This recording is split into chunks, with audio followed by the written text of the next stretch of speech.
প্রকৃতির সবচেয়ে সুন্দর উপহারের মধ্যে সরিষা ফুলের ক্ষেত অন্যতম। চারিদিকে হলুদ রঙের এই সমুদ্র যেন মাটির বুকে আঁকা এক অপূর্ব ছবি। শীতের শেষে বসন্তের আগমনে বার্তা নিয়ে ফুটে ওঠে সরিষা ফুল। হালকা বাতাস যেন ফুলগুলো দুলতে থাকে। তখন মনে হয় প্রকৃতির নিজেই যেন আনন্দে নেচে উঠেছে। সরিষা শুধু সৌন্দর্যের প্রতীক নয়, এটি আমাদের কৃষির একটি গুরুত্বপূর্ণ ফসল।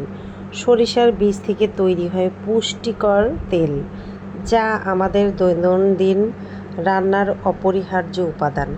সরিষার শাকও অত্যন্ত সুস্বাদু ও পুষ্টিগুণে ভরপুর। গ্রামের কৃষকেরা অনেক পরিশ্রম করে এই ফসল ফলায়। তাদের ঘাম আর শ্রমের ফলেই আমাদের ঘরে পৌঁছে যায় সরিষার তেল ও নানা খাদ্য সামগ্রী।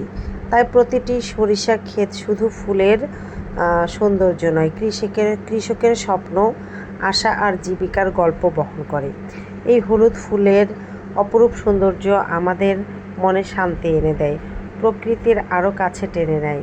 ব্যস্ত জীবনের ক্লান্তি ভুলে যেন একবার সরিষা ক্ষেতের মাঝখানে দৌড়ালেই বোঝা যায় প্রকৃতির সৌন্দর্যর কাছে সব কোলাহল কত ক্ষণস্থায়ী।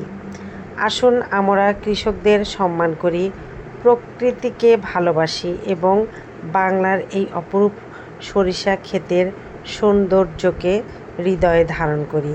কারণ এই হলুদ ফুল শুধু একটি ফসল নয়, এটি বাংলাদেশের গ্রাম বাংলার প্রাণ, সৌন্দর্য আর ঐতিহ্যর এক জীবন্ত প্রতিচ্ছবি। তাই তো আমি বারবার সরিষা খেতে বা সরিষা ফুল দেখলেই আমার মনটা ভরে যায়। আমি আসলে থাকতে পারি না। আমি আমার এলাকায়, আমার বিভিন্ন জায়গায় সরিষা ক্ষেত যেখানে আছে, আমি আসলে ছুটে চলে যাই এই সরিষা ক্ষেত দেখার জন্য।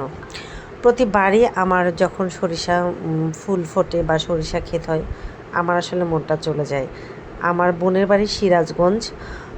ওরা এত সরিষা আবাদ করে, মানে মাইলের পর মাইল শুধু সরিষা ক্ষেত আর সরিষা ক্ষেত। তখন আসলে বিভিন্ন এলাকায় বিভিন্ন যখন এই আবাদগুলো হয়, তখন বিভিন্ন রকমের ফ্লেভারগুলো থাকে। এগুলো নিয়েই মানুষ আসলে বেঁচে থাকে। কখনো ধান, কখনো সরিষা, কখনো পাট, কখনো গম, কখনো